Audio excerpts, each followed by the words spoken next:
Hey guys, Aneesh Chengappa here. I recently did a live stream on Facebook where I answered a few questions and heard a few demos. So here are a few clips I compiled together for you guys, which I thought may be of interest to you. And yeah, I didn't put in the clips of, the promos which I saw and everything because that pretty much went like this.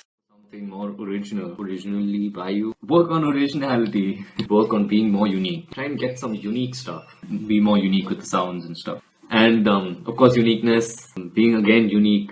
Unique sounds and mixdown. Mixdown. Work on the mixdown. The mixdowns, not work on the mixdown. Work on your mixdown. The mixdown could again use some work. A lot of mixdown issues. I would say work on the mixdown again. Work on the mixdown and the mixdown and the mixdown again. The mixdown. So, as you saw from those clips, I would say that most of you producers who are beginning need to kind of focus on being more unique and your mixdown, of course. The mixdown is really important. Okay, so now back to the normal clips where I give some advice and talk about, how you can make your music better. So, who would you like to collaborate with in the future? Would be definitely Zed. Zed would be on the top of the list. I don't really know because I like so many artists. But Zed would be one person I really want to collaborate with. Jaws, of course. Mesto. Who else? Ellis. Yeah, this guy is doing some good stuff. Ellis, if that's how you pronounce his name. And who else? There's so many artists like I wouldn't mind collaborating with. Just that at the moment I just been working on my own projects. So that's about that. How do you get your mix sound so clear? That English, but okay. I actually sit and it's actually all about working on your mixdown. It just takes time. You gotta use your ears a lot. Like it's all about practice. Just if you sit and use your ears, and you have to just keep practicing because that's the only way you get to know what's right and wrong. And keep comparing like to the professional stuff because you get to know how good their mix is. And if you keep comparing your music to them, slowly you'll get an idea of how good yours sounds or what are the flaws in yours. But yeah, it's all about practice, I feel, more than anything else. Like I'm completely self-taught, so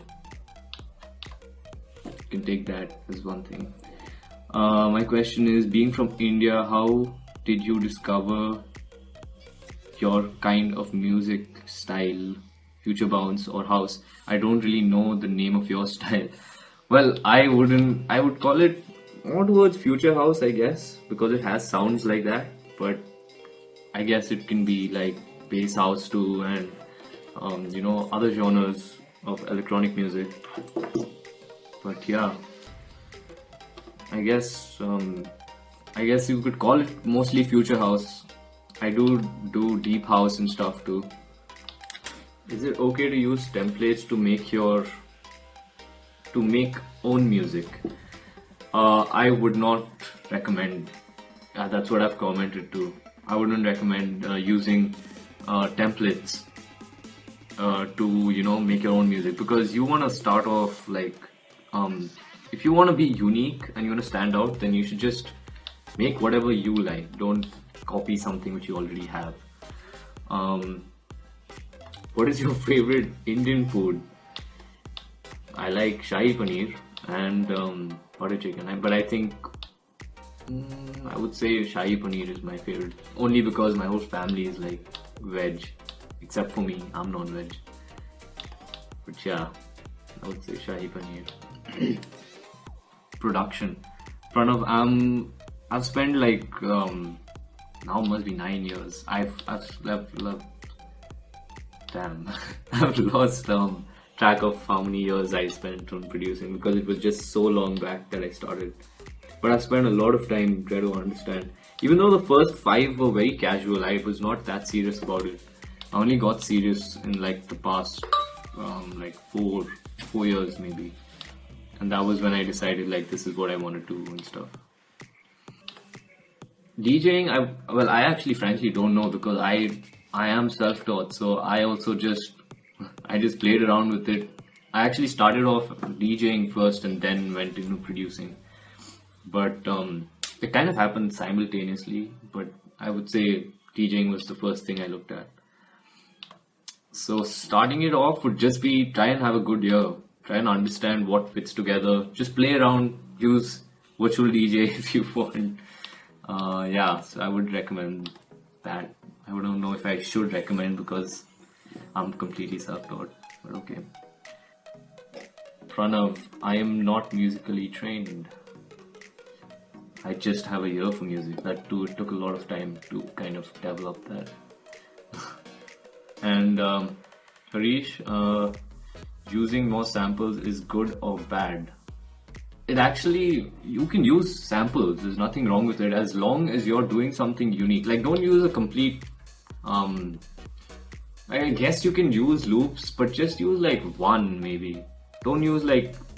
Don't make a whole song with just loops. Like, if you have to use a loop, maybe use it as a background, or modify it in such a way that it doesn't sound like the original loop.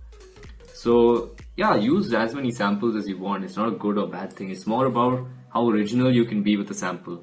Like, eventually somebody is going to find out that you use that sample. So would you rather have them find out that you use the entire sample the way it was, or would you have them find out that you modified the sample in such a good way that it sounds amazing, right? So yeah.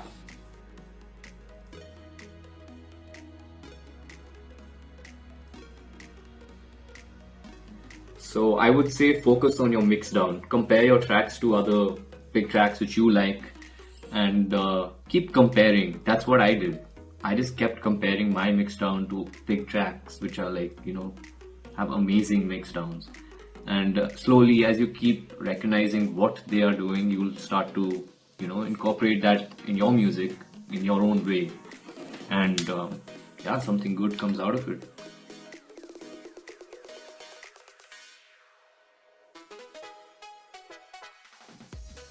Work on try and get some unique stuff. That's what I've been saying to a lot of people actually, is work on making yourself sound different from others. I know it's really hard. It takes time. You do end up making a lot of generic projects in the beginning. And then slowly, as you keep doing that, you start to realize that, yeah, making the generic stuff doesn't make sense because one, you don't kind of feel satisfied with yourself making something generic. And secondly, you want some person to listen to it and be like, shit, this sounds different. And, feel like, damn, this is something I can jam to or whatever. Or this is my jam, sorry. Yeah. So, yeah, I would say that's one thing to work on. And the reason I'm not talking too much about mixdown is because that's what I've always said to people. Like, mixdown, they already know. I feel a lot of producers who are like just about starting off or midway through the process of becoming better and better already know that they have to work on their mixdown. Like me as a producer, even though people did tell me occasionally, I myself knew that I needed to work on my mixdown. So yeah, that's one thing. And yeah, so that's why I'm saying to focus more on being unique, and then of course mix down always. So yeah.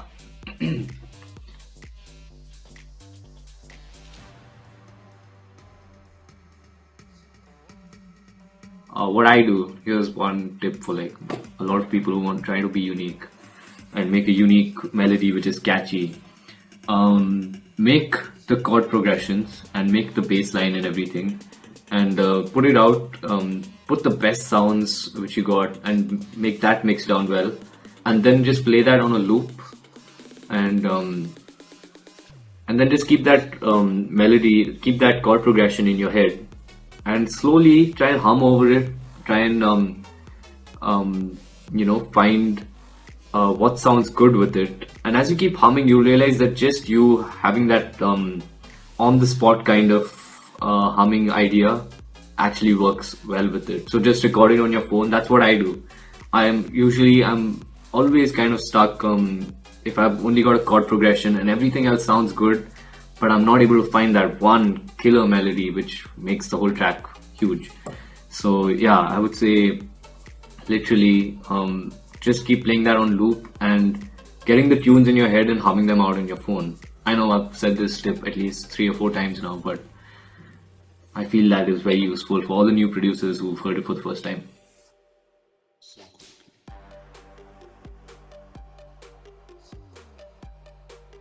Try and separate your elements again. Like I've been saying this too. I know I've.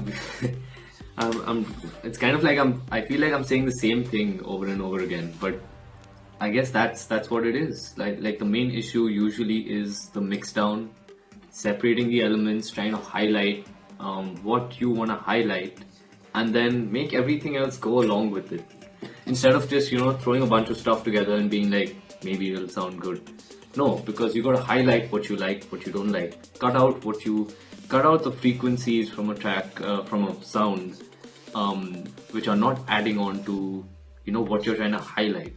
So always when you're like making a lead sound or making a song, understand what you want to highlight, because then you will understand, okay fine, I need to cut down on the volume here, I got to remove these frequencies so that this one has space. Otherwise it just sounds cluttered, and then the person listening is like, okay wait, is the piano the highlight or is that lead thing which I'm hearing in the side highlight of the track? So yeah, make it clear so that you're kind of like speaking with the person without literally speaking.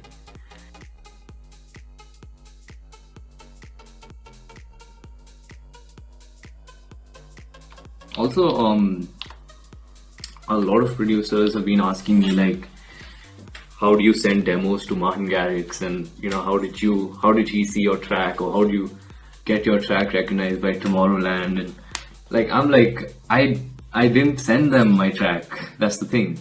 It just happens to be that they stumble upon it and listen to it. So I mean, it's pretty cool that they featured it. And literally, like Tomorrowland, I have no idea. Martin Garrix, maybe I can understand because there was a video which went up as Martin Garrix and Kygo, and they named it Tropicana, and it was Fruit Juice, of course, my track, and they put it as an official music video, and there was just these girls on a beach, like dancing around and stuff, and that gained almost like 30,000 views, and I only got to know like much later, so that kind of sucks.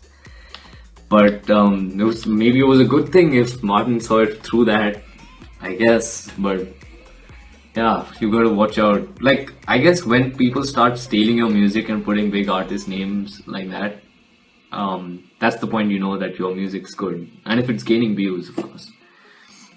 And yeah, and if it has likes.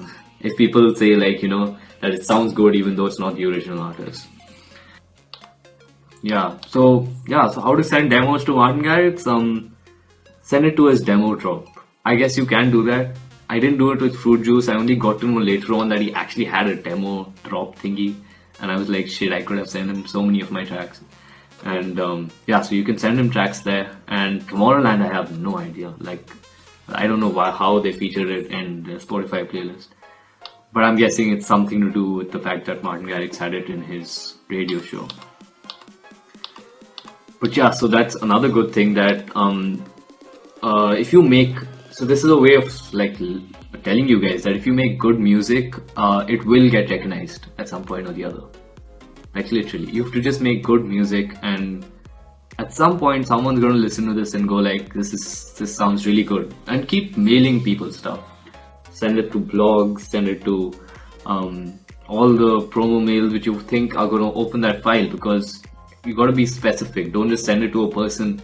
Don't send it to like don't send a tropical music file to someone like, well, I guess you can if you want to, and if they want it. But if they're planning to look for like a radio show feature, like why would you send it to like Reveal or something like that? They probably won't feature it unless you have like their style of producing.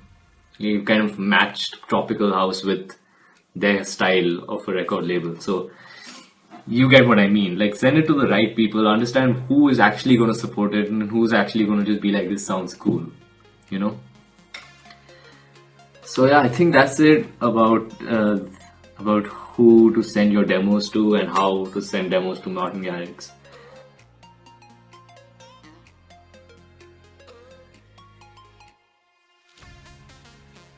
Yeah, also I was gonna do the video explaining um, how I made Quirky, and I will be making that soon. I didn't want to do it on a live stream. A lot of people said, why don't you show your screen, like even for fruit juice?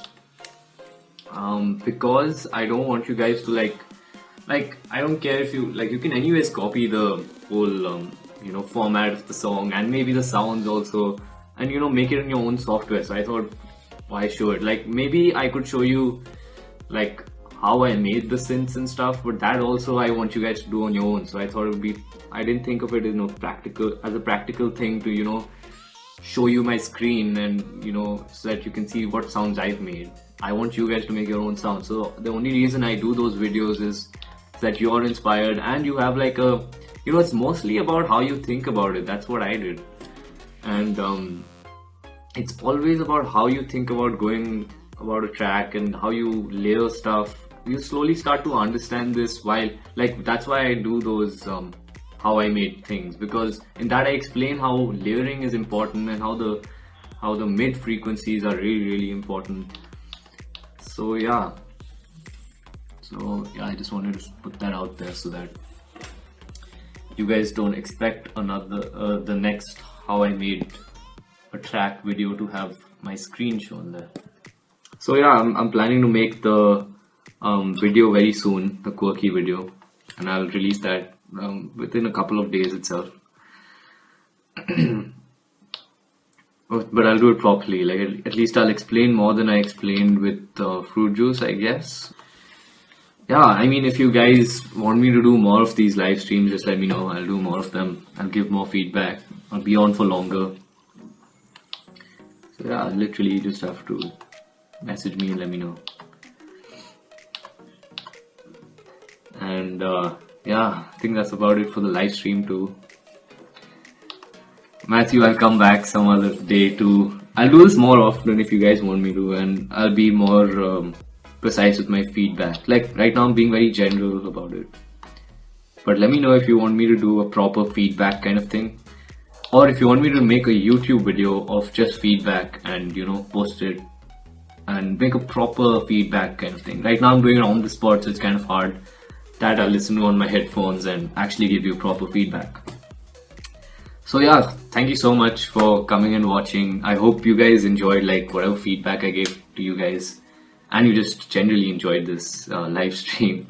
Let me know if you have any kind of suggestions. Just message it to me and I'll kind of figure out a way of doing it if possible. And I've got new tracks coming out soon, somewhere towards Jan, so look out for that. And yep,